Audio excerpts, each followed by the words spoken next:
nous allons réussir. C'est-à-dire que la réussite n'est pas encore acquise. Nous allons réussir. La réussite n'est pas encore acquise. Il y a d'autres qui diront, Ibrahim Traoré, c'est que les gros discours, il lui fout rien. D'accord? Maintenant, ce qui fera la différence, c'est de voir les actes posés et faire un bilan sur la gestion Ibrahim Traoré. Ça, c'est très intéressant. Parce qu'après les discours, tout le monde peut faire des appréciations. Il dit, nous allons réussir. Mais il vient sur un autre point. Il parle des gens qui communiquent. C'est-à-dire qu'il est conscient que les médias classiques, télévision, presse, radio, ne suffisent pas pour marteler, d'accord, le message de son projet. C'est ce que les gens, en fait, les politiciens appellent de la propagande. Est-ce que la propagande même, elle est négative? C'est ça. Parce qu'on utilise des mots, on croit blesser avec des mots. Non. Parce que même dans les milieux politiques, il y a des gens qui sont affectés dans des secteurs, dans des départements pour la propagande. Dans les partis politiques classiques. Est-ce que vous comprenez? Les partis politiques classiques. Donc, on écoute la suite. C'est très intéressant. Sont donnés à travers le monde, à travers l'Afrique. Ces organisations africaines qui brillent par leur médiocrité, qui ont des comportements aux antipodes de l'honnêteté, qui ont des comportements aux antipodes de l'africanité, sont des exemples palpables qui doivent nourrir les débats pour pouvoir éveiller la conscience des jeunes. C'est un message qui s'adresse naturellement aux organisations que vous connaissez, SADC, CEDEAO, OUA. Il crache clairement sur ces organisations-là qui pour lui ne reflètent pas, d'accord, aujourd'hui l'africanité. C'est pour cela qu'on associe automatiquement les pouvoirs de l'AES au panafricanisme. Parce que il y a certains points qui semblent similaires, parce que les gens n'ont pas trop eu l'habitude de comprendre cela. Et il fallait franchir le pas, parce que ces pays-là ont décidé de se retirer naturellement, d'accord, de l'espace CEDEAO. Ok? Ils sont pour l'instant dans l'espace UEMOA, mais aujourd'hui ils ne sont pas dans la CEDEAO. Est-ce qu'un pays peut s'en sortir en sortant de la CEDEAO? Quel impact la CEDEAO a véritablement en termes de bilan dans la vie de chaque Africain ou chaque État? Quel est l'apport? Ce sont des questions qui sont légitimes qu'il faut se poser. D'autres vous diront que la CEDEAO, oui, elle est comme ci, elle est comme ça, mais est-ce qu'aujourd'hui la Côte d'Ivoire peut s'en sortir sans la CEDEAO? Je dis naturellement oui. Oui, la Côte d'Ivoire peut s'en sortir sans la CEDEAO parce que rien n'empêche la Côte d'Ivoire d'avoir des accords bilatéraux avec des États.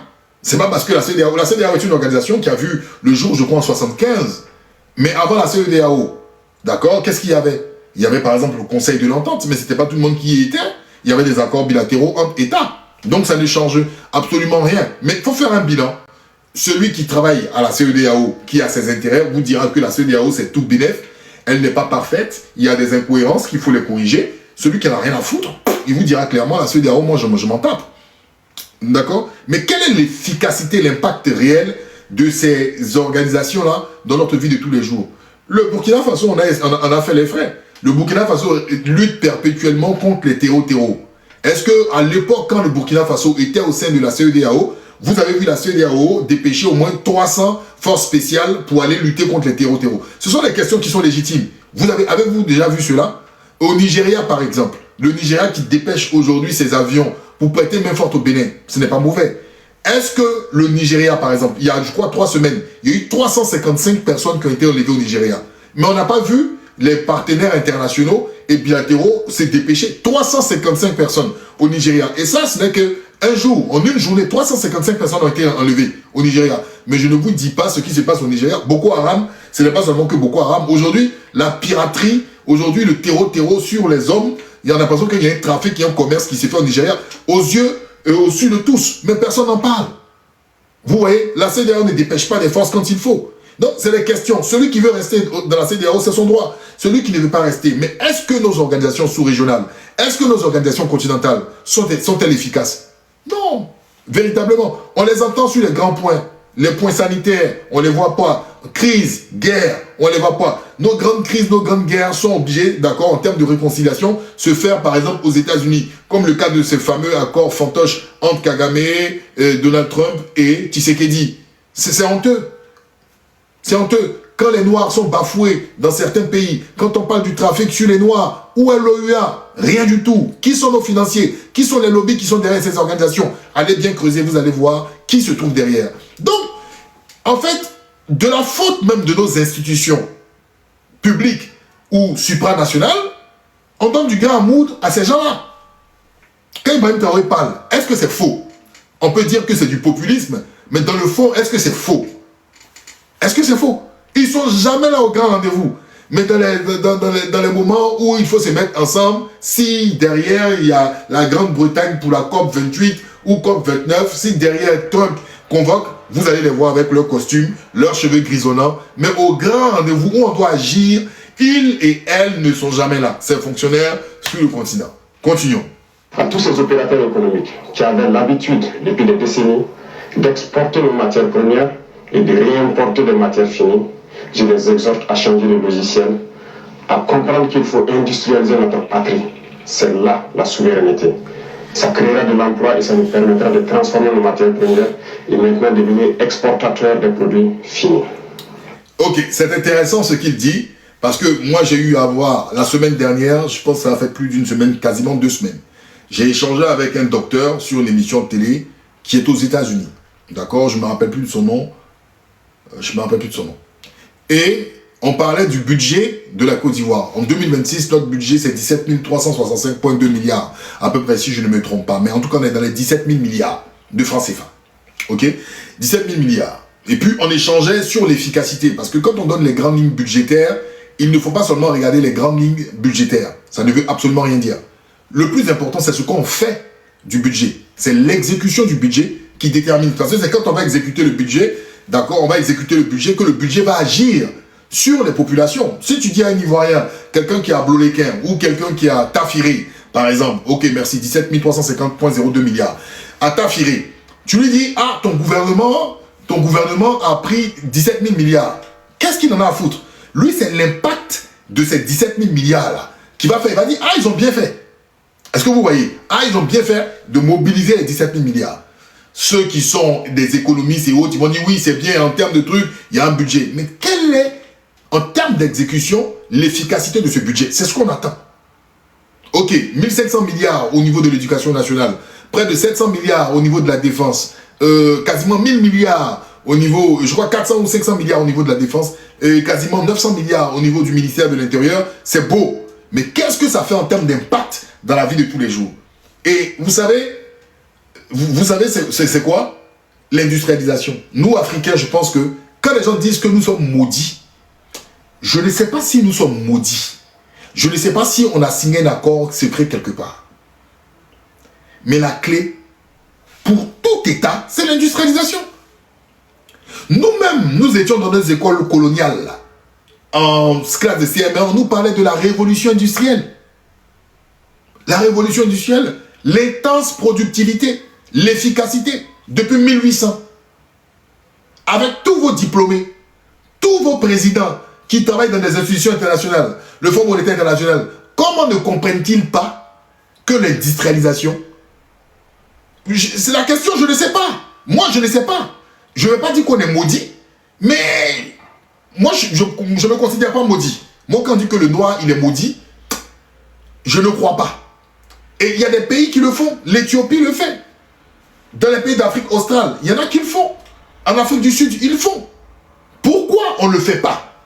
C'est ça la question. Pourquoi on ne fait pas franchir ce cap d'industrialisation? Et quand vous regardez nos pays, regardez bien nos pays, vous avez l'impression qu'il y a des multinationales qui industrialisent sciemment, comme s'il y a un accord tacite entre l'État qui doit gérer une économie primaire, c'est-à-dire une économie agricole, et même pas avec des machines, hein, une économie qui use l'homme. Parce que quand vous utilisez la machette, la daba et autres, ça use, ça fatigue, il y a une pénibilité, donc qui crée naturellement une sorte de mortalité de nos populations. Et regardez, regardez nos pays là, comment ils sont construits. Bon, je prends mon pays, la Côte d'Ivoire, parce qu'il y a des pays qui ont l'eau. Moi, je dis, la construction de la Côte d'Ivoire n'est pas une pensée ivoirienne.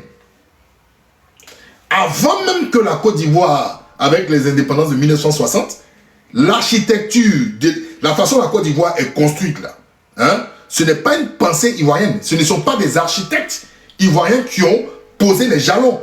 Ce sont les Français. Mais les Français, ils construisent de telle sorte que c'est carré.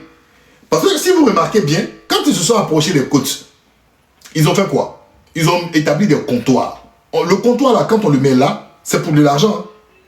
Le comptoir là, quand on met un comptoir, c'est pour l'argent. Les Blancs sont venus faire de l'argent. Oui, la colonisation a fait des morts et autres, mais le but principal, c'est l'argent. Comment ça s'appelle?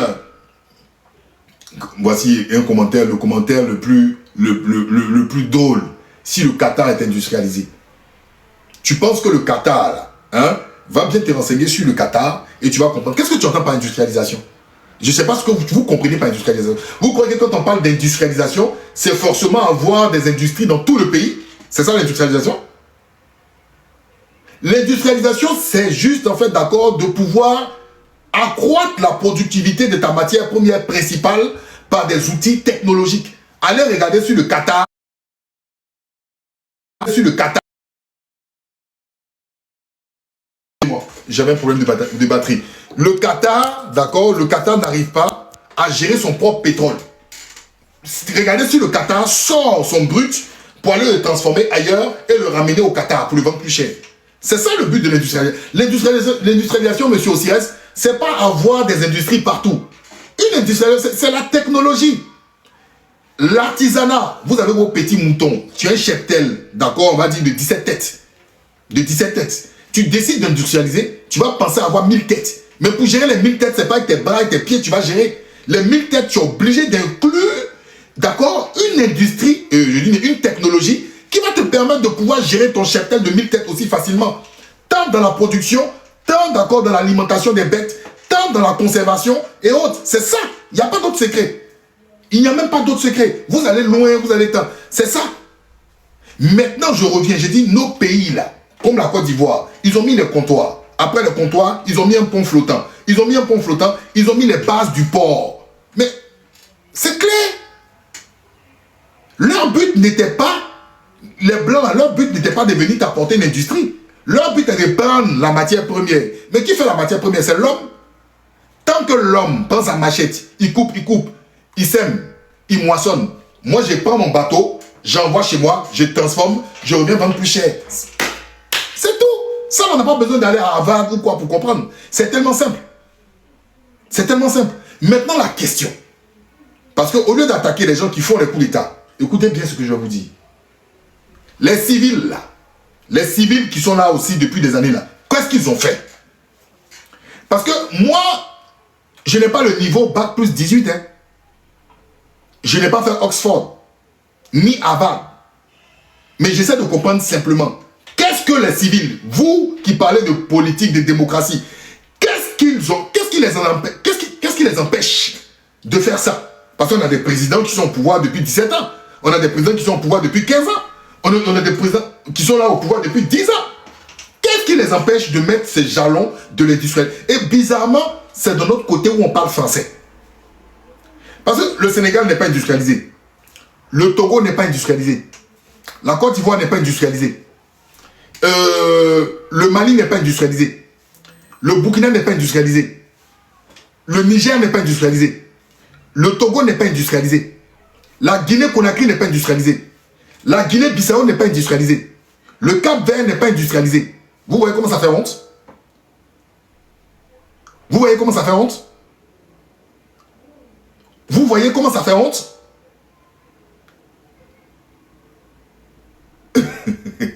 Monsieur l'éternel optimiste, que je crois chez Obosso, arrêtez-moi ces conneries s'il vous plaît.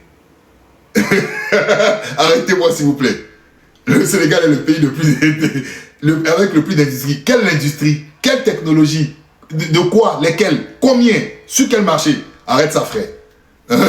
Laissons ça. Moi je te dis quelque chose, éternel optimiste. Je peux te dire aussi que la Côte d'Ivoire a des industries hein, locales de fabrication et autres.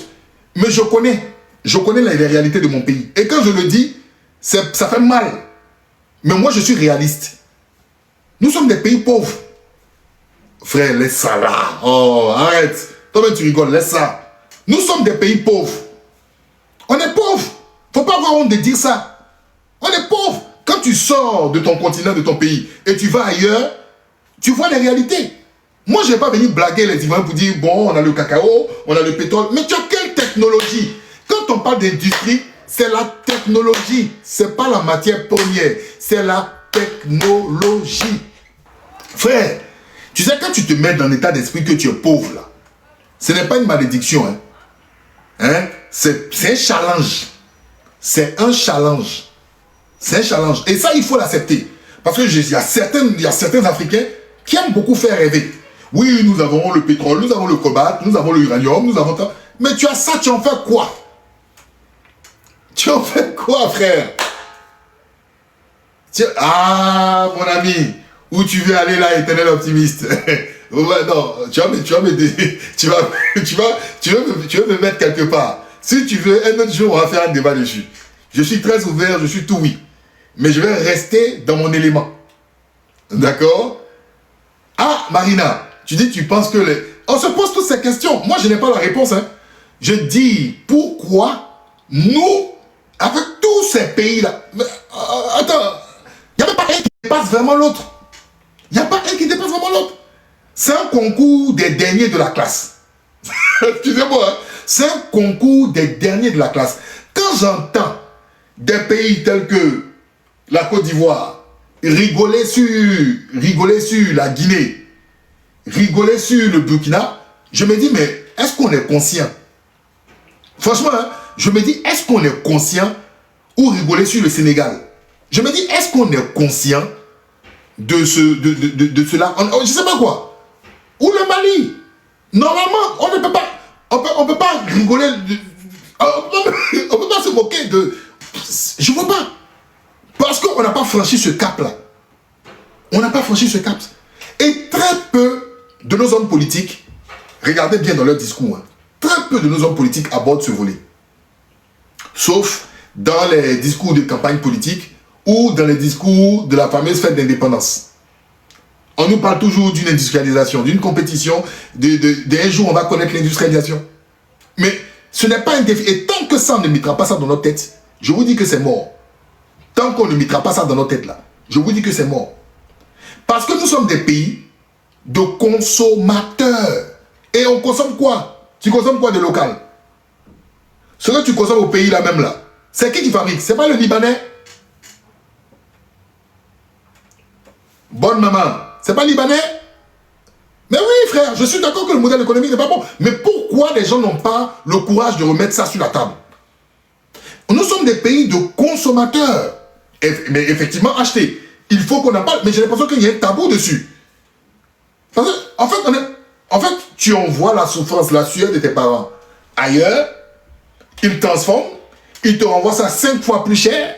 Et puis le peu, parce qu'ils trient. Il y a des choses qu'ils n'ont pas envie de... Ils n'ont pas envie de transformer. Tellement ils sont à l'aise. Ils n'ont pas envie de transformer. Et puis ceux qui sont au niveau local, là. Vous avez les cubes, les pâtes de tomates et autres là. C'est même pas vous qui transformez. Ce sont les Libanais. L'eau minérale locale, c'est Libanais. Et puis ça ne gêne pas. C'est-à-dire que des gens qui sont venus même nous trouver là ont eu l'idée de pouvoir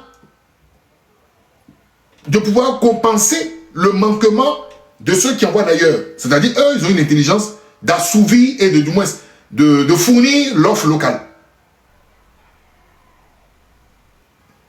C'est une question qui est fondamentale, très importante. Donc, ne prenons pas ce volet de l'industrialisation là à la légère.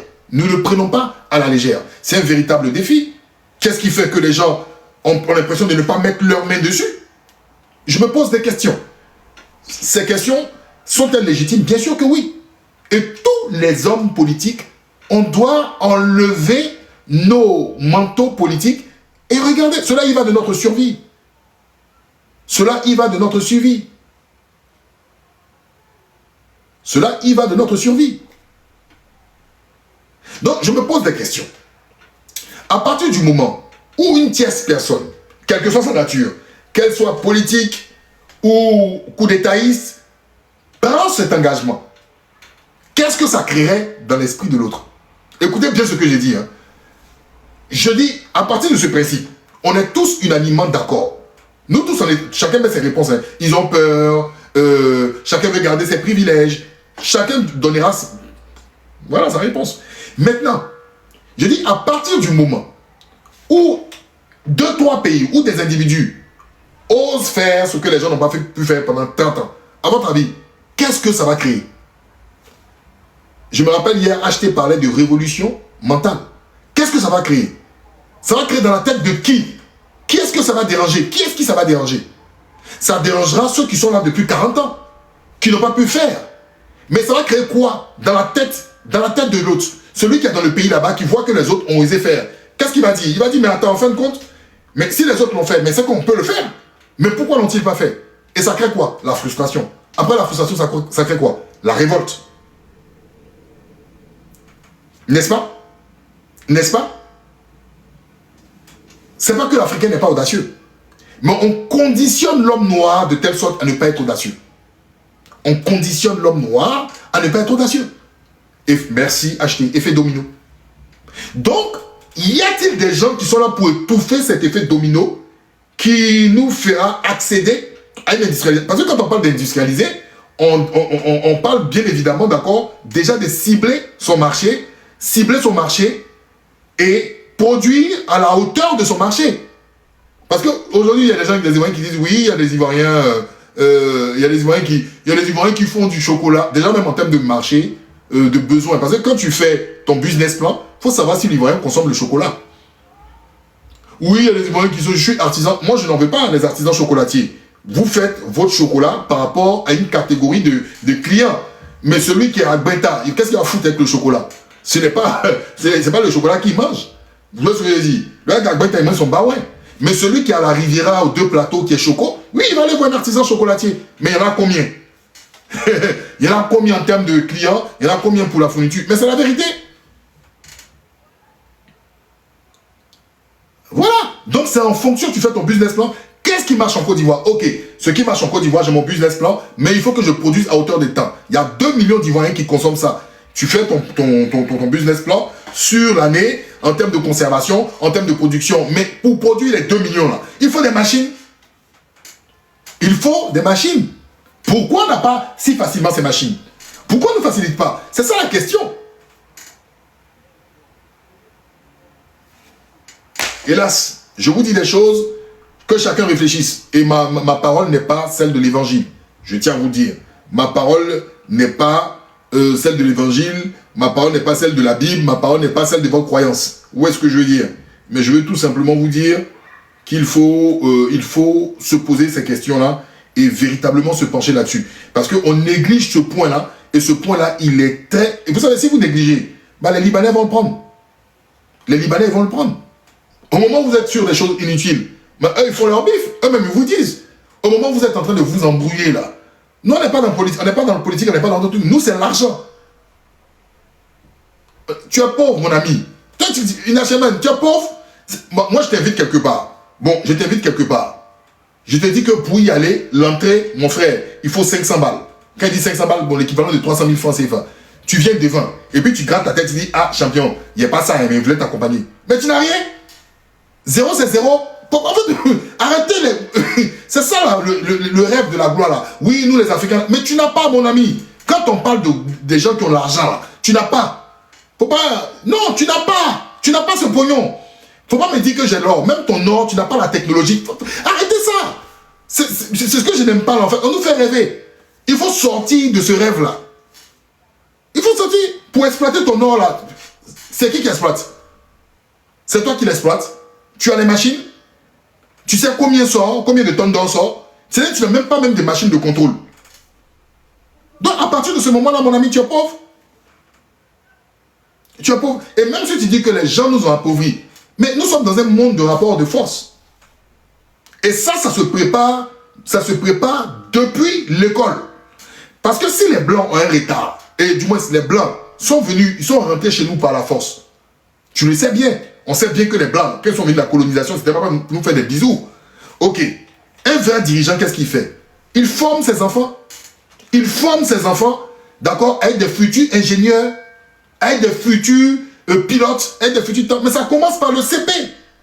C'est pas des pilotes qui sortent de la planète Mars. Hein. C'est une vision. On les forme depuis le CP. On les apprend, on les forme. C'est comme ça, en fait. Donc, il ne faut pas dire qu'ils nous ont appauvris. Tu as accepté cet appauvrissement. Alors, quand tu acceptes l'appauvrissement, le résultat, c'est 0. Donc, il ne faut pas avoir honte. 0, c'est 0. Moi, je n'ai pas de complexe à ça. Quand on me dit, ah, vous les Africains, vous n'êtes... Oui, on n'a pas. C'est un fait. Mais ce n'est pas parce que j'accepte que je m'apitoie sur mon sort. Non. Je prends conscience que je dois me battre. Voilà. Je dois prendre conscience que je dois me battre. Bon, tu sais, je peux comprendre. Si c'est faux, je te l'accorde, c'est ton point de vue. Moi, j'ai le mien. C'est ce qui fait aussi la divergence d'opinion. Mais je n'ai pas envie de me perdre. D'accord? Je respecte le tien. Le jour où on aura un débat, on le fera avec plaisir. Ok? Je vais continuer ce qu'il dit. Voilà. Oui, j'ai compris. Vous êtes des partis. Vous pratiquez. Moi, je suis un théoricien. Laissez-moi dans ma théorie. D'accord? Pratiquez. Tout ça, c'est pour le bien de tout le monde. Si vous pratiquez demain, ça marche. Nous, on sera dedans aussi. On va vous féliciter pour la pratique. On y va. Un instant, s'il vous plaît. Je vais mettre le son. Patriotes, plus civiques, les rendre révolutionnaires dans l'âme. Je vous exhorte à continuer ce travail, parce que c'est par eux que nous pourrons maintenir le flambeau de notre patrie. À tous ces acteurs du monde de la santé qui font des prouesses aujourd'hui, qui hier nous croyions impossible au Burkina Faso, je vous exhorte à continuer de vous battre.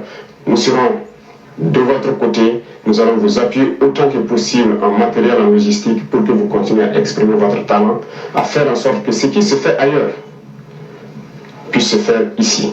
Et à conjuguer vos efforts avec le monde des praticiens, ceux-là qui utilisent nos plantes pour nous soigner, parce que la souveraineté, elle est aussi sanitaire. J'ai apprécié ce volet-là. Pourquoi? Sur deux plans. Déjà, la santé est un sujet majeur. Quand vous remarquerez, en fait, d'accord, quand il parle des ensembles, il parle de l'industrialisation et ensuite de la santé. Naturellement, pour que les gens puissent travailler convenablement. Non, il parle même il parle de l'industrialisation, il parle du civisme. Dans sa vision, le civisme est formé des patriotes. Ça, c'est très important. Et ensuite, il parle de la santé. Pourquoi? C'est logique. D'accord? C'est logique pour ma part. Première des choses, l'industrialisation, c'est une volonté, c'est une vision. Deuxième des choses, le civisme. Si tu n'es pas dans le civisme, dans la discipline, tu ne peux pas être un bon travailleur. On se connaît, mes amis. Nous-mêmes là, en Côte d'Ivoire, là, on dit union, discipline. Les plus indisciplinés que je connais, ce sont les Ivoiriens. Excusez-moi, hein, je préfère commencer chez moi d'abord. Je dis chez nous là, on dit union, dans les devises là, union, discipline, travail. Voilà. Les plus indisciplinés que je connais, c'est l'Ivoirien. On se connaît entre nous. Moi-même, je suis indiscipliné par moment. Voilà, je ne vais pas pointer du doigt les autres. Mais il fait l'effort d'être un petit peu discipliné. Sinon, on est indiscipliné. Si les disciplines... Hein, si les disciplines pouvaient être chères, être chères, hein, c'est nous. Quand c'est dit la vérité, c'est bon. Quand c'est comme ça, là, on avance. Et c'est très important. Même dans notre devise, là, on dit union, non? Union, c'est pas facile. Mais on dit discipline. Et puis, pourquoi la discipline précède le travail? Parce que sans discipline, tu ne peux pas travailler. C'est une vision. Même celui qui veut être milliardaire, qui a des objectifs, il a une hygiène de vie, il a une discipline. Sans discipline, la discipline, c'est l'organisation. Même dans ta maison, en tant que père de famille, la discipline, c'est important. À plus forte raison, pour un citoyen qui a une vision, c'est le civisme. Et par la suite, le civisme, et il parle de la santé. Parce que ceux qui vont travailler, ceux qui font la nation, doivent être en bonne santé. Eh oui, ils doivent être en bonne santé. Mais ce qui me touche le plus dans son message, il parle des tradis praticiens. Mais c'est ce que les Chine ils font. Tu ne peux pas en fait faire abstraction. Si tu t'intéresses, tu regardes ta médecine de façon endogène, surtout pour un chef d'État, celui qui est au sommet de l'État. Parce que le ministre de la Santé, il peut faire des démarches. Mais qui va donner, qui impacte, qui impulse, qui donne une impulsion à une façon de voir la santé? Bah, c'est celui qui est là. Combien de nos chefs d'État, même chez nous en Côte d'Ivoire, là, on parlait même d'un statut des tradis praticiens. On sait qu'aujourd'hui, ils ont un statut en termes de loi. Mais comment sont-ils pris? Tout le monde est devenu tradipraticien en Côte d'Ivoire même. Même tu prends TikTok, des gens vendent des bouteilles et les racines. Tout le monde est devenu tradipraticien parce qu'économiquement, ça ne va pas. Même le secteur des tradipraticiens, il y a une indiscipline qui est là-bas. Mais dans cette indiscipline-là, si vous êtes indiscipliné, vous savez la conséquence de l'indiscipline, c'est la mort.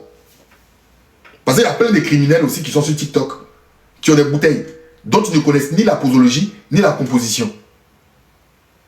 Rendre long kiki, rendre gros kiki, rendre grosses les fesses. Mais après, il y a d'autres répercussions.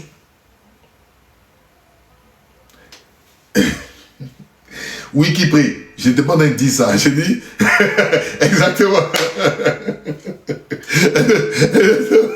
Non mais, c'est tellement banalisé, la mort est banalisée. La mort est banalisée. Mais pourquoi? Qu'est-ce qui fait ça? C'est la pauvreté. Le frère qui me disait tout à l'heure, on nous a appauvris là. La pauvreté, ça se fait. C'est pas seulement dans le compte en banque, hein. C'est pas dans la poche. La pauvreté aussi, c'est là. La pauvreté, c'est là, c'est dans l'esprit. La pauvreté, là, c'est là, c'est dans l'esprit.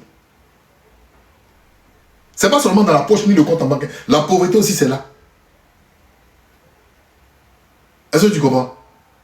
Je continue, c'est très important. Et cette mention au tradipraticien m'a vraiment touché. Un instant.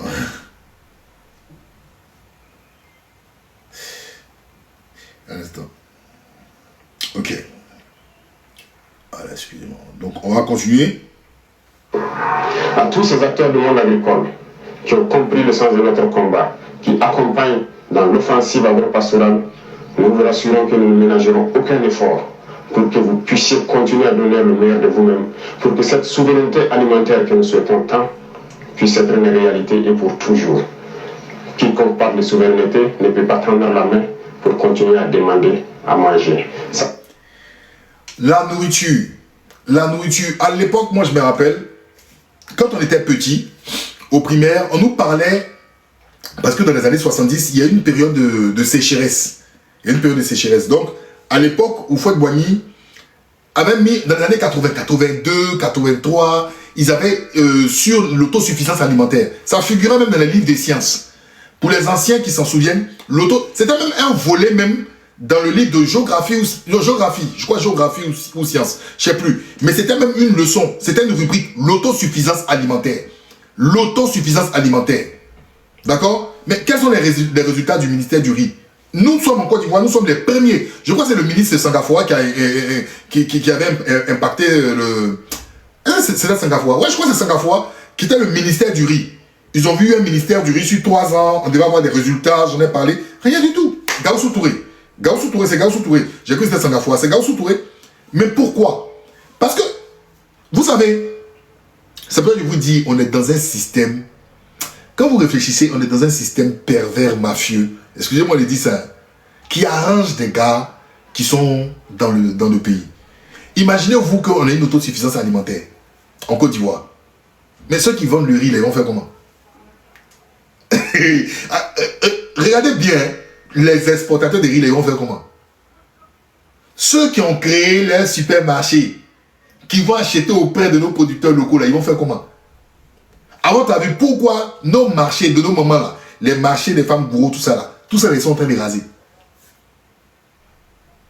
C'est un système. En fait, quand tu t'assois, tu te rends compte en fait que c'est un système qui est pervers. C'est un système vicieux, pervers.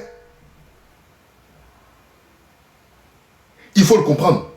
Mais c'est ça aussi, parce que, vous savez, quand nous on parle à visage découvert, là, moi je peux vous dire, il y a des membres de ma famille qui me regardent là, qui au début même peut-être n'ont pas cerné mon discours, ils ont dit, mais, tiens, là quoi tu vas être gâté, tu vas aller t'exposer, pourquoi, et puis ça va jouer sur ta vie, et tu es conscient des risques que tu prends.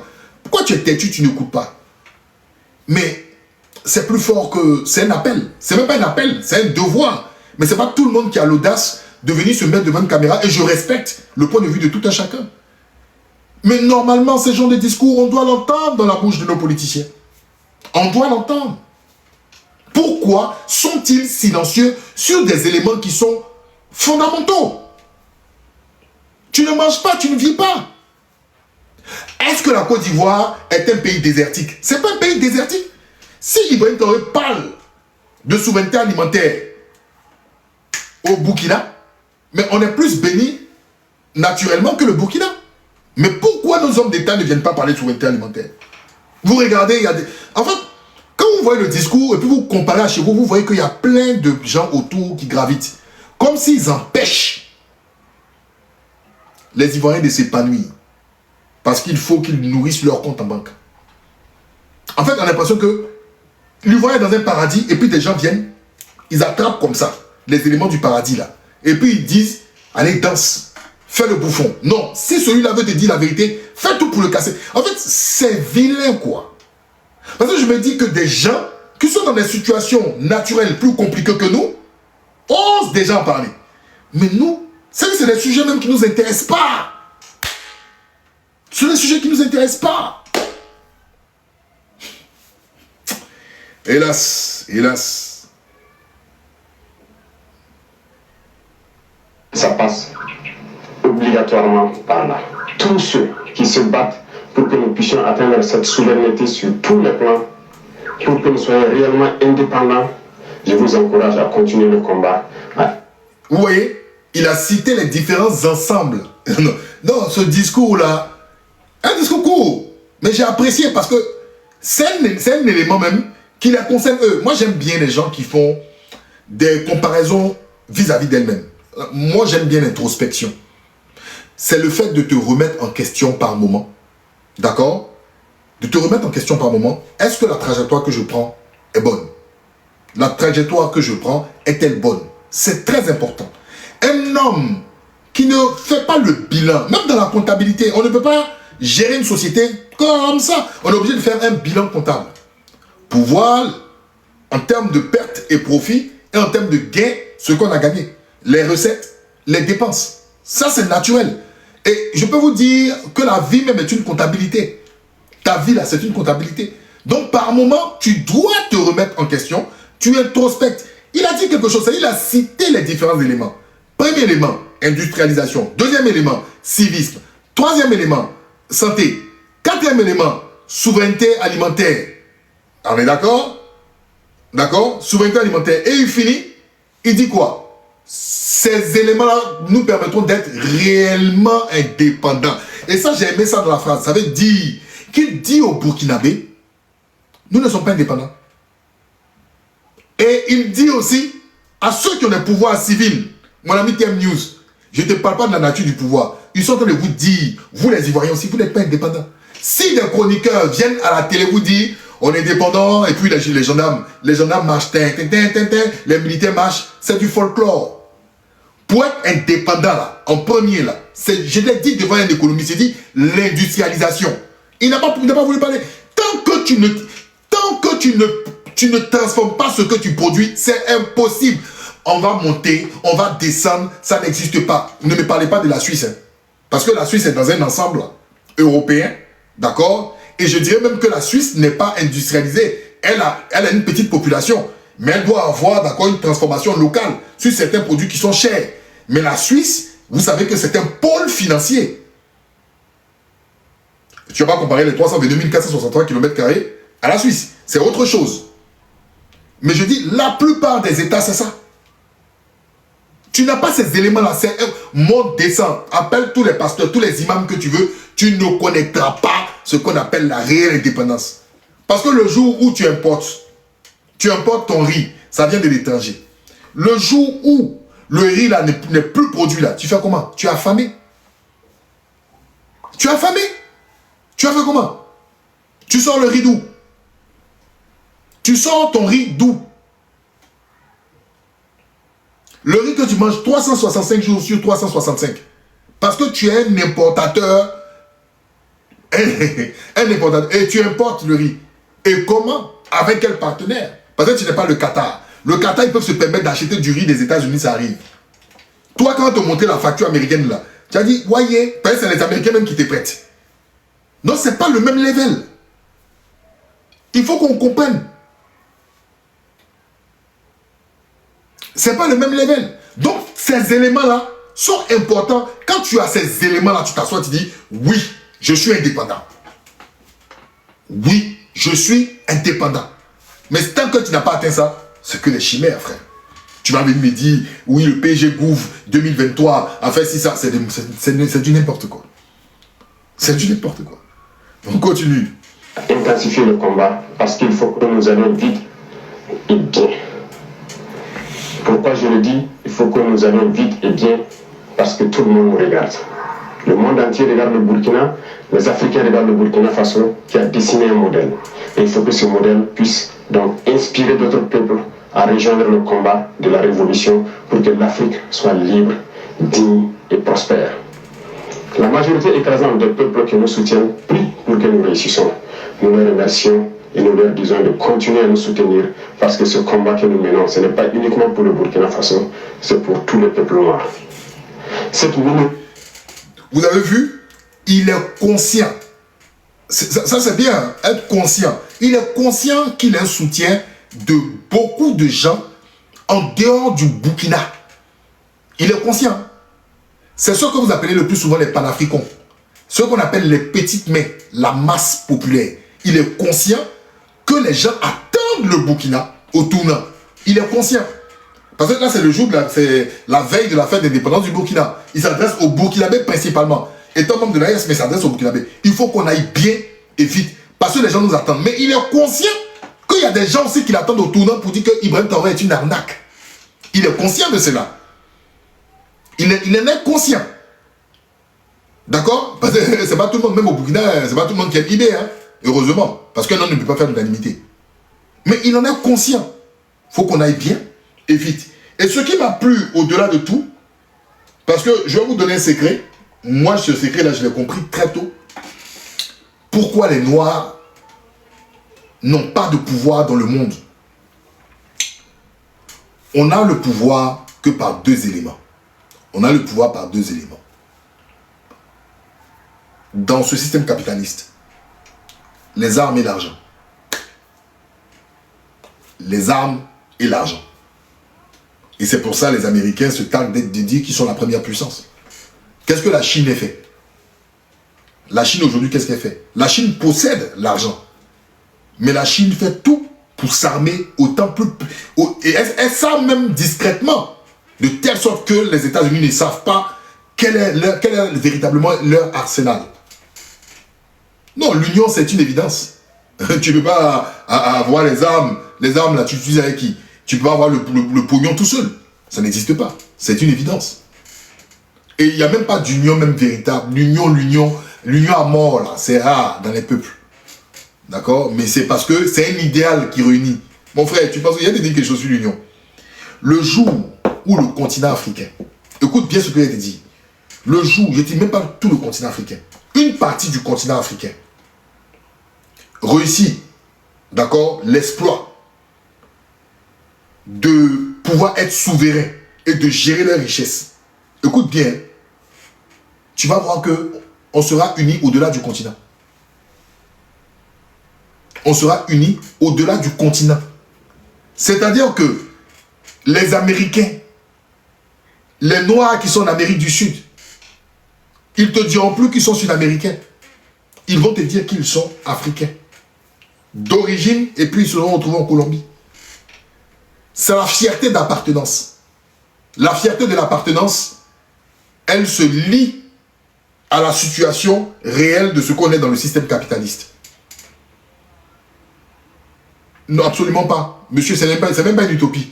C'est une question d'audace. Moi, je ne suis pas un rêveur. Je ne suis absolument pas un rêveur, mais moi, je vous dis, c'est une question d'audace. Et il faut regarder. Parce que l'homme se projette dans la vie, là. Un homme se projette à son lieu d'origine naturellement. Prenez un Français, un Belge. Écoutez bien sûr, l'homme, c'est comme l'animal. Tu ne peux pas séparer la forêt et la savane d'un homme noir. Si tu veux, il faut l'emmener en Russie. Tu ne peux pas, c'est naturel. Tu ne peux pas, d'accord, rejeter un Européen de son pays, même s'il va au Congo. Mais l'Européen va se projeter par rapport à sa terre d'origine, l'Europe. Il va te dire, non, j'ai fui l'Europe parce que l'Europe, on ne se parle plus, le capitalisme a détruit les gens. Ou il y a des gens qui vont dire, oui, je viens aider les gens parce que nous avons déjà la technologie. Nous avons la technologie. Il se projette par rapport à son lieu d'origine.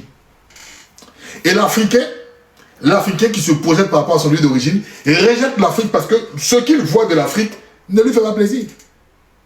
Les Antillais, que vous dites les Antillais, c'est des vendus, les Antillais, ils n'aiment pas les Noirs. Non, c'est parce que l'image qu'ils ont de l'Afrique, là, ils veulent pas, ils veulent rester dans les Antilles. Et par rapport à ce qu'on leur a dit, vous croyez que si l'Afrique était comme le Qatar, mais les Antillais, même toujours vous disent même que je suis Antillais, oui, on m'a déporté, mais je suis fier d'être là. Bon, tu dis, frère, je pense que tu es arrivé, il faut, peut-être tu verras la vidéo ou un truc. Même les Américains noirs. Pourquoi ceux qu'on appelle les Israéliens, les Juifs, là, les Juifs, pourquoi on les appelle les Israéliens, les Juifs? Pourquoi les Israéliens, les Juifs, là, ils sont toujours... Il y a des gens même qui n'ont jamais mis pied en Israël. Mais tu les vois, on dirait, ils sont connectés toujours à Israël. Elle qui part. Ils sont toujours prêts à miser pour Israël et autres. Ouais. Parce que eux, là, même quand ils prennent la Bible, hein, leur Bible, on leur dit, David, Jacob, et puis ils regardent dans la réalité, ils se disent, ils sont puissants. Mais ça impacte l'homme. Oh, nous, on dit non, on est des sorciers, on n'a rien fait. Non, mais je vous le dis véritablement, hein, ça impacte l'homme.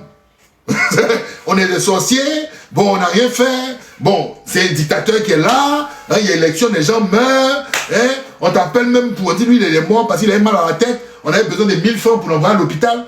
En fait, c'est un conditionnement psychologique.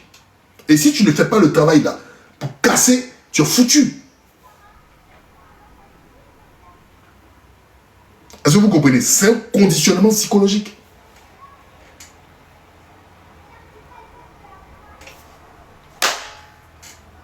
Voilà. Je continue. Minorité qui est encore perdue, égarée, qu'elle soit au sommet des États, ou bien ces populations qui n'ont pas encore compris, qui continuent à prier pour que nous échouions, nous leur disons merci, parce que leur haine nous permet également de continuer le combat et d'aller de l'avant. Et j'espère qu'elles comprendront un jour revenir à la raison et pouvoir se débarrasser de ces gènes de l'esclavage, les tiennent. Le combat contre l'impérialisme, le néocolonialisme et toutes ces manifestations se mènent tous les jours que Dieu fera. Et c'est intéressant, parce que c'est qui l'impérialisme? C'est quoi l'impérialisme? Avec tout ce que je viens de vous expliquer, en donnant l'exemple sur la Côte d'Ivoire. Mais dans ton assiette, l'impérialisme est là. C'est ce que Thomas Sankara disait. Tu ne transformes rien. Tu ne transformes rien. C'est ceux-mêmes qui sont venus à leur bateau là, qui ont fait leur pont, leur comptoir là. Ils sont partis. Mais ils te disent que le cacao qui vient de Bloléquin, faut envoyer, tu te transformes. Ce que tu manges, les pâtes, tu ne transformes rien. Tu cherches l'impérialisme. C'est pas une affaire de dire non, Bill Gates, regarde ton assiette. C'est avec toi au quotidien. Regarde tes assiettes. Ça ne veut pas dire qu'il ne faut pas manger. Mais il faut être conscient de ce que tu manges pour que toi-même tu oses ce que tu manges. Parce que quand on dit ça, les gens disent non, il faut prendre des pains comme ça, il faut prendre des trucs. Ça n'a rien à voir. Mon frère, si tu aimes des Weston, mets tes Weston, c'est ton argent, non? Mais il faut être conscient de Weston que tu mets dans ton pied là. Comment ça s'est fait? C'est tout. Donc arrêtez de caricaturer. Arrêtez de caricaturer. Mais l'impérialisme trouve dans notre assiette. Ça, je vous le dis, tout dans notre assiette. Ne cherchez pas, c'est pas un sorcier qui est caché. Il se trouve dans notre assiette. Tu t'assois, tu mets 1 heure, tu sciences, tu regardes. Toi-même, tu vas voir les clés dedans. Tu vas voir les clés. Donc, ne cherchez pas souvent parce que les gens viennent, oh les gros mots, oh les panafricains, oh ils luttent contre l'impérialisme. Tu as lutté contre l'impérialisme comment? Tu peux avoir les avions. Non, non, non. L'impérialisme se trouve juste dans ton assiette. C'est tout, dans ton assiette. Dans ton assiette. Tu regardes ton assiette, tu vas voir, il y a l'impérialisme dedans. Donc voilà, c'est tellement simple. J'ai dit, nous sommes des républiques. En fait, on a créé des États de consommateurs. Nos pays, là, ce sont des pays de consommation. Ce n'est pas encore des pays de transformation et de autoconsommation. C'est des pays de consommation. Et ça, là, si tu ne prends pas tête dedans, là, tu ne prends pas conscience de ça, tu es mort. C'est des pays de consommation. Ouais.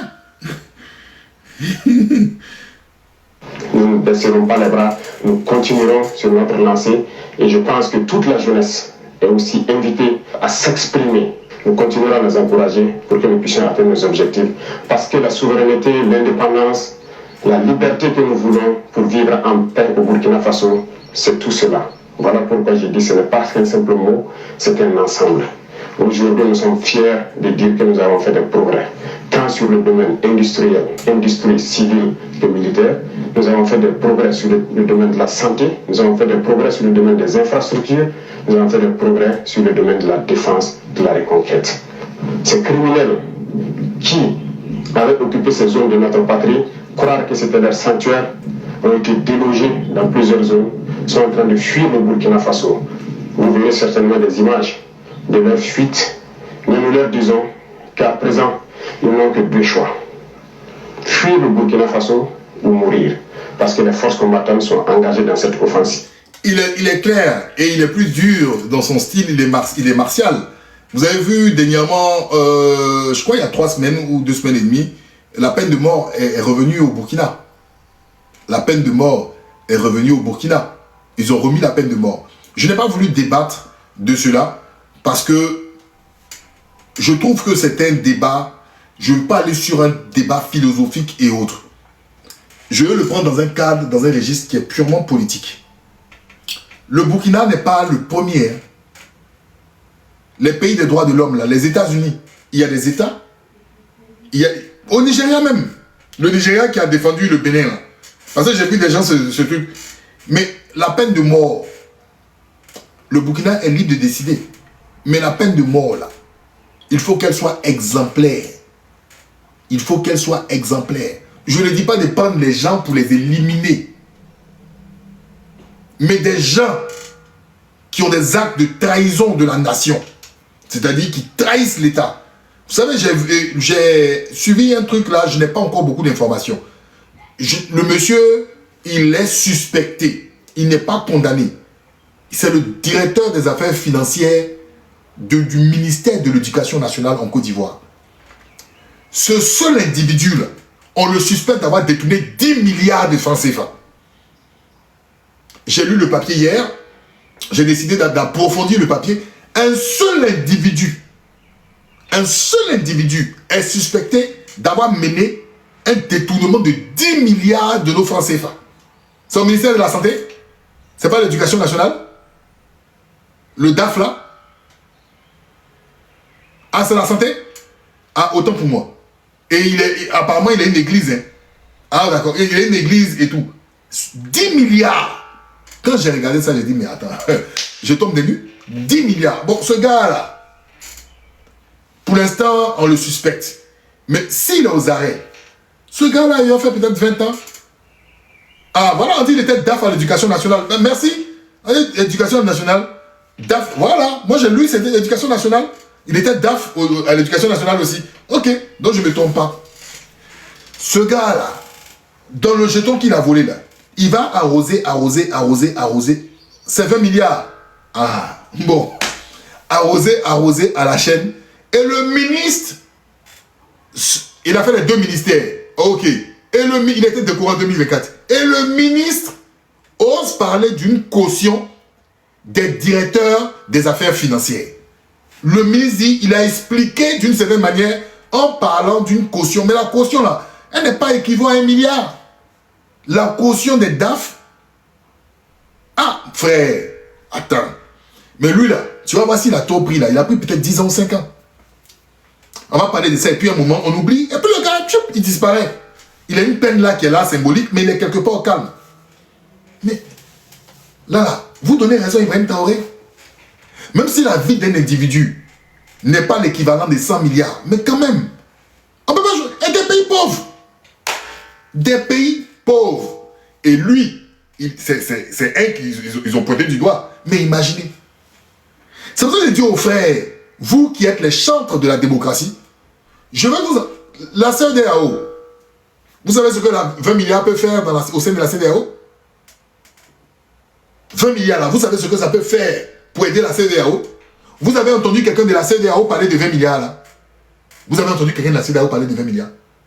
20 milliards. Je ne dis pas millions. Je ne dis pas 200 millions. 20 milliards pour un individu à pointer du doigt. Vous avez entendu la CEDEAO parler de ça? J'aimerais bien entendre la CEDEAO puisque c'est la communauté des peuples. CEDEAO ne parle jamais des choses comme ça. Hein? Nos amis de la démocratie, c'est des sujets comme ça là. on veut vous entendre. Laissez les coups d'État et les coups d'Étaïstes. Maintenant, vous les démocrates, vous qui êtes sains, vous qui êtes bien, vous qui comprenez le développement, vous qui avez compris les choses, vous qui haïssez les panafricains, on veut vous entendre parler des choses. On veut vous entendre parler de ça. C'est l'argent du contribuable.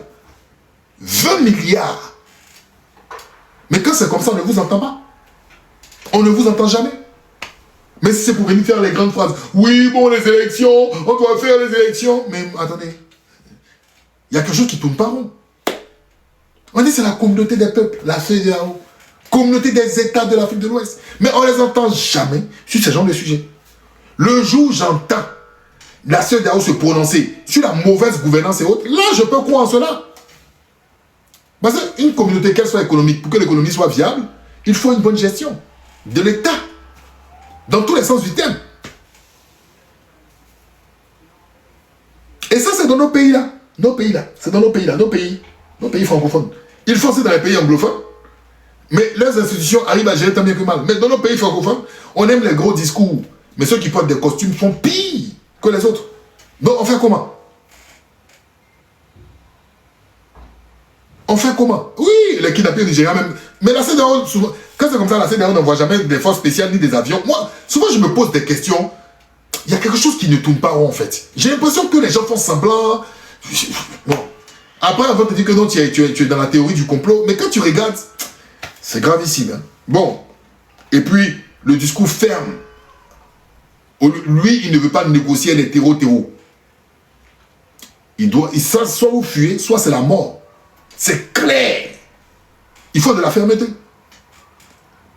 On ne négocie pas avec un terreau. Parce qu'on a sensibilisé à la télé. C'est soit vous fuyez, soit c'est la mort. Et ça va continuer. Nous allons poursuivre jusqu'aux limites de nos frontières et sécuriser le Burkina Faso pour que le Burkina Faso vive en paix, se développe, soit prospère, soit un modèle qui inspire les autres nations.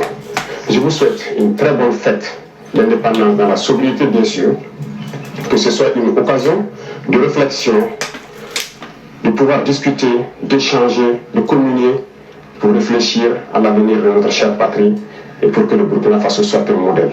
Vous avez compris? Et ça, j'ai aimé cette fin. Il dit, célébrer dans la sobriété. Mais ça doit être un moment de réflexion.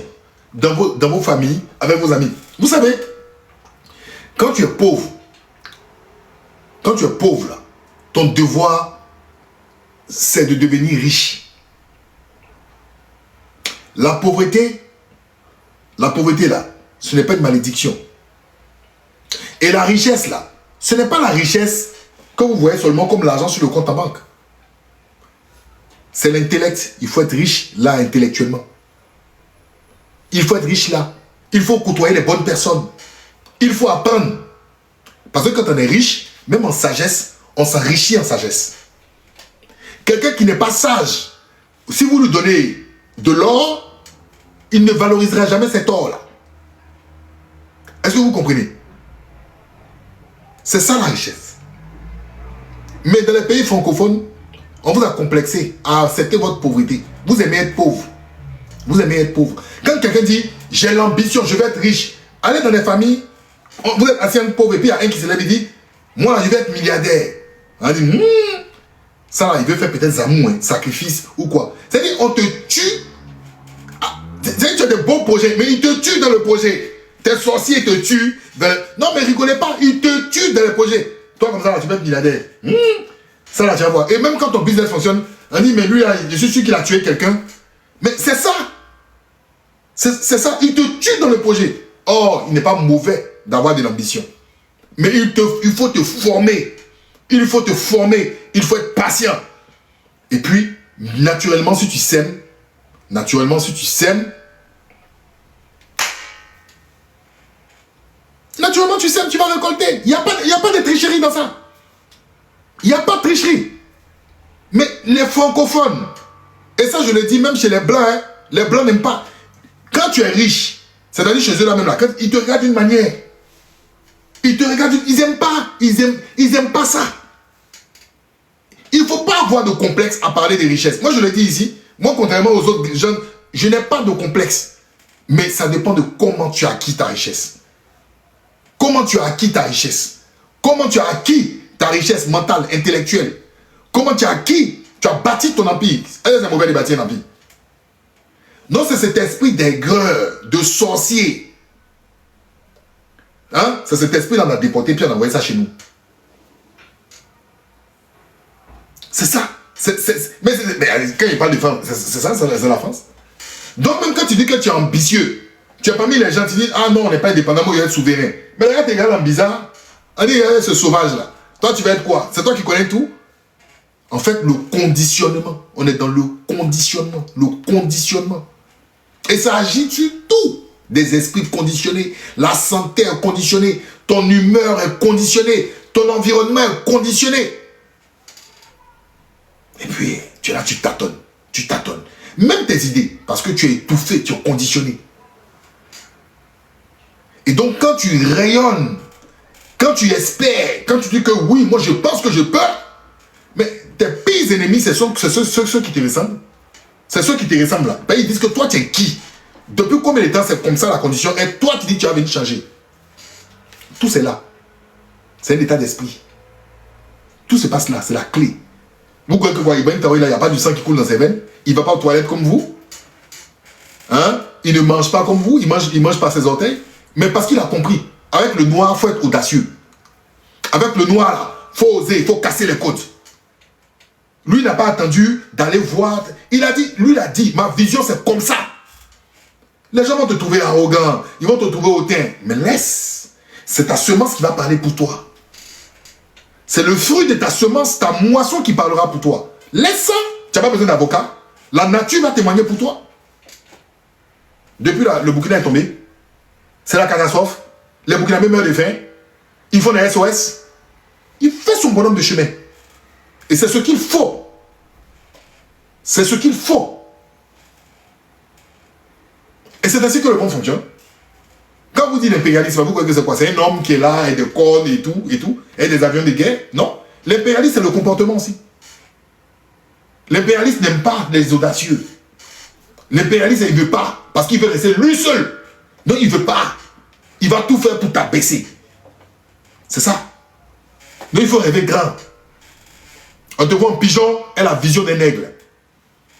Et pour avoir la vision des nègres, il faut aller en altitude. Il faut que tes poumons s'adaptent à l'aide de l'altitude. Est-ce que vous comprenez ce que je suis en train de dire? Bon. Malheureusement, on n'a plus assez de temps. Je devais parler de mon temps, cher pays. J'avais tellement de dossiers. J'ai une émission ce soir, en fait. J'ai un podcast ce soir avec des gars. J'ai pas envie d'être en retard. Bon, j'ai fait la part belle au Burkina Faso. Hein. Bon, ça fait longtemps que je n'avais pas fait de panel de Burkinabé. J'espère que ça vous a plu. Et ceux que ça pas, il y a des Burkinabés qui n'aimeront pas ce que j'ai dit, c'est normal. C'est la vie, that's life. Mais bon, le Burkina Faso et l'AES ont été à l'honneur. Hein? Donc, attends. Par contre, je vois 2 demandes. Mais franchement, vraiment 3-4 minutes. 3 minutes, même 3 minutes rapidement pour ceux qui veulent intervenir. 3 minutes, pas plus. Parce qu'après, il faut que je bouge. D'accord? Pas que j'ai pas envie de vous entendre, hein, mais mon temps est vraiment short.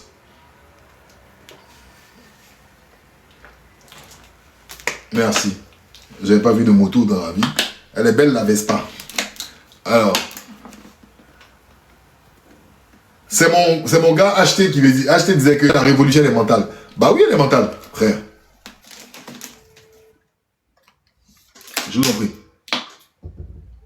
Alors, pour ceux qui veulent intervenir, 3 minutes. Bonjour. Oui, bonjour, Sam.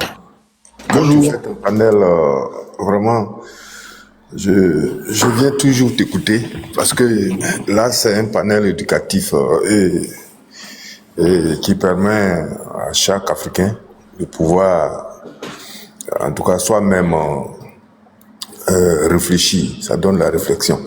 Et ça, nous, Africains, nous devons faire des panels comme ça, instructifs, et nous permettre d'avancer. Et il y a un monsieur là qui écrit souvent, il dit que c'est une utopie, des choses comme ça. Mais c'est pas de l'utopie. Il faut voir grand. nos pères ont vu grand. Le père de l'indépendance, là, en créant le RDA. Mais ils ont vu grand. Doyen, 3 minutes. Ça comptait. 3 minutes. Voilà, ça comptait les Lumumba et autres. Ce sont des gens qui ont vu grand, hein. Moi, je vous dis. Mais ce qui est sûr, c'est que les Européens ne voulaient pas que l'Afrique se libère et se développe. C'est pour ça qu'ils ont arrêté. Tous ces gens-là, ils les ont décimés. Est-ce que tu sais que la CEDEAO, ce que les experts de la CEDEAO ont voulu mettre en créant cette CEDEAO-là, et je crois que c'est le 12 octobre 2005, l'avion qui est tombé à Abuja. Est-ce que vous savez ce qui était dedans? Ils ont décimé la CEDEAO pour changer tout ce qui devait, tous ces experts-là devaient faire pour l'Afrique occidentale, française, et même l'Afrique anglophone.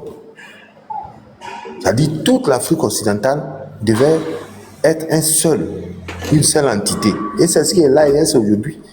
Voilà, vous ne savez même pas ça. Et quand tu dis que c'est une utopie, ça veut dire que tu nous fais reculer. Or, nous voulons avancer. Et le discours de M. Traoré qui vient de faire, mais c'est instructif, d'abord éducatif et offensif. C'est un discours offensif. Et c'est ce genre de discours comme ça qu'on veut entendre dans la bouche de nos dirigeants. Et donc, je vais m'arrêter là. Merci beaucoup pour cet enseignement que tu viens de donner et que Dieu te bénisse. Et nous avançons. Merci beaucoup. Merci, doyen. Merci, on est ensemble. Alors, rapidement, champion, votre micro à droite. La Méduse. Bonjour. Oui, oui, bonjour. Oui. Vous avez 2 minutes. Je vous écoute. D'accord, d'abord, le sujet, c'est quoi? Puis j'ai vu le panel. Ça parle du développement de l'Afrique, voilà. Tout. Donc, je voulais comprendre le sujet. Bah, le sujet, non, c'est ça. J'étais en train de faire une analyse sur le discours d'allocution d'Ibrahim Traoré, président de la fête nationale du Burkina Faso. D'accord. Ouais. D'accord, c'est son discours. Il faut que je précise, d'abord, je suis burkinabé. Ah, super. Ouais. Donc, son discours, en tout cas, c'est ce que nous voulons. Et il a dit tout dans le discours, l'essentiel, voilà. C'est un discours vraiment qui motive, que vraiment, je puisse vous assurer que, voilà, le peuple est très fier de lui et il est vraiment envié, voilà. On souhaite que ça pour, voilà, ces gens de présidents pour tous les pays africains, quoi. Ah, donc ça veut... Bon, je peux dire, un président avec les mêmes visions, quoi. Un président qui aime son peuple, qui est vraiment à l'écoute, voilà. Vraiment, nous sommes un pays en guerre depuis 10 ans. Si on veut faire des comparaisons, avant qu'il ne vienne au pouvoir, le niveau de sécurité que les pays vivaient, et aujourd'hui, il fait la guerre et en même temps, le développement du pays, l'industrialisation, voilà, l'éducation, tout. Donc, vraiment, on ne peut que souhaiter un Ibrahim Traoré pour, voilà. Merci la Méduse, en tout cas, merci. C'est un citoyen burkinabé, hein, fier de son président. On n'y peut rien. Et ce que je veux dire, bonne chance avec IB et on verra pour la suite. Merci en tout cas la Méduse. Merci. Voilà. Alors, qu'est-ce que... Un instant. Monsieur Foy, Axel Foy. Le Congo. Yeah. Ouais, bon, c'est pour dire vraiment que c'est un bon discours, c'est un discours qui était attendu par la majorité des Africains. Vraiment, ça nous va droit au... Voilà, ça nous touche. Et puis, vraiment, nous, on le soutient. On soutient ce président du Burkina, qui est... Voilà, c'est un président que les Africains souhaitent dans leur majorité. Mais il ira jusqu'au bout. Oui, on ira jusqu'au bout. Merci aussi à toi, Ansa. pour ce que tu fais aussi pour le peuple africain en général. Et vraiment, nous sommes avec toi. La majorité des Africains sont avec toi. Donc, c'est ce que je voulais dire. Merci mon vieux, c'est gentil, ça fait plaisir. On est ensemble. Ok. Alors, après monsieur Axel Fogg, à qui le tour? 2 minutes, Mona Love. Bonsoir, Nissa. Comment tu Bonsoir vas? Mona Love, comment allez-vous? Merci pour le message. Moi, je voulais juste dire à tous les Africains qui t'écoutent hein, que c'est pas tout ce que tu as dit là, c'est pas parce qu'on ne sait pas, mais il faut avoir une volonté de le faire parce que l'industrialisation, on en parle, tout le monde en parle, hein, mais c'est la volonté au juste de pouvoir le réaliser. C'est ça qui est le plus important. Il faut des leaders comme Ibrahim Traoré. Moi, aujourd'hui même, je l'ai écouté. Il était en conférence avec des enfants. Tu vois, déjà, même depuis la base, pour déjà former les enfants à comprendre ce qu'il fait dans son pays. Et c'est depuis la base qu'il faut commencer. Et il le fait très bien. J'ai vu la conférence avec les enfants et j'ai vraiment adoré. Vraiment, on sait tout ce qui se passe là. Même l'industrialisation, c'est pas, nous, en Afrique, là, on a juste besoin de copier, on a juste besoin de faire du copycat. Parce que c'est déjà fait. Les gens ont créé des machines, les gens de la technologie, c'est juste qu'on doit juste prendre la technologie et puis la refaire chez nous. Donc vraiment, je crois que c'est vraiment un truc qui ne sera pas peut-être difficile parce tout est déjà là. C'est juste on doit faire du copycat et bien le faire, c'est tout. Donc vraiment, j'invite les Africains à avoir l'envie de changer les choses. Parce que si on n'a pas l'envie, on va toujours parler, mais on ne pourra jamais rien faire. Et merci encore pour ton débat et puis bonne chance et puis bonne émission. Merci beaucoup. Et bonne chance à tous les Africains du monde entier. Merci pour ton beau message. Alors, on va écouter Monsieur Junior. Monsieur Junior, en 2 minutes. Ok, bonsoir à tout le monde. Bonsoir. Au fait, pour moi, j'ai monté juste pour saluer. Et puis, vous avez tout expliqué, hein. Voilà, tout a été clair. Voilà, mais maintenant, il y a un point aussi, ce qui m'a beaucoup plu dans l'affaire, et que l'industrie militaire est en marche. Ça m'a vraiment touché. Voilà, quand il prend au début même de sa déclaration, la voiture. Et les caméramans a voulu faire passer un message. Un message avec la voiture. Voilà. Le caméraman a d'abord fixé sa caméra sur une marque. Oui. Voilà, c'est ça qui m'a beaucoup touché. Ça montre déjà que l'industrie militaire est vraiment commencée.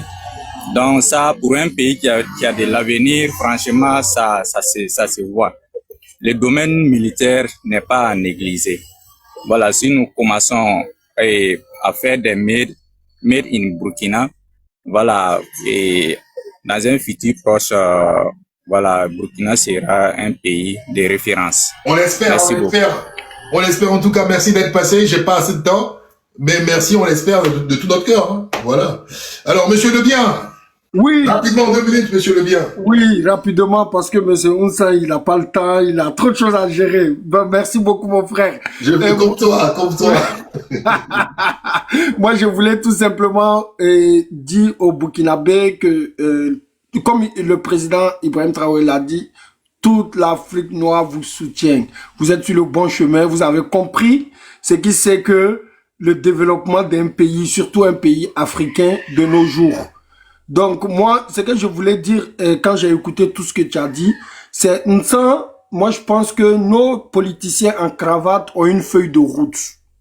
Voilà, quand tu arrives au pouvoir, tu arrives avec tes idées, toute ta bonne volonté, et tu viens trouver une certaine réalité où on t'impose, voilà, de ne pas industrialiser ton pays, parce que le riz que la Côte d'Ivoire consomme là, et que la Côte d'Ivoire va payer à l'extérieur là, il dédouane. Et la douane marche. Donc, c'est tout un système derrière qui fait que l'État gagne de l'argent. Si on le faisait chez nous, et que c'est déjà, ça va casser quelque chose, tu vois, au niveau même de leurs gains. Ouais, c'est pas faux. Voilà. Donc tout ce système est mis en place. Les Occidentaux, ils savent, ils en sont conscients comment dirais-je, de nos potentialités et ils savent ce qui nous manque.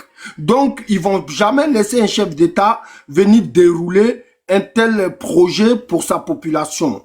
Donc, qu'est-ce qui arrive aujourd'hui avec le Burkina? Le Burkina a instauré un régime militaire qui est prêt à se battre pour mettre en place ce système-là, pour que son pays puisse sortir de cette merde-là. Et ça, comme il l'a dit, ça ne plaît pas à beaucoup de personnes, surtout les défenseurs et les défenseurs des Occidentaux. Surtout, il y a quelque chose aussi qu'il faut comprendre.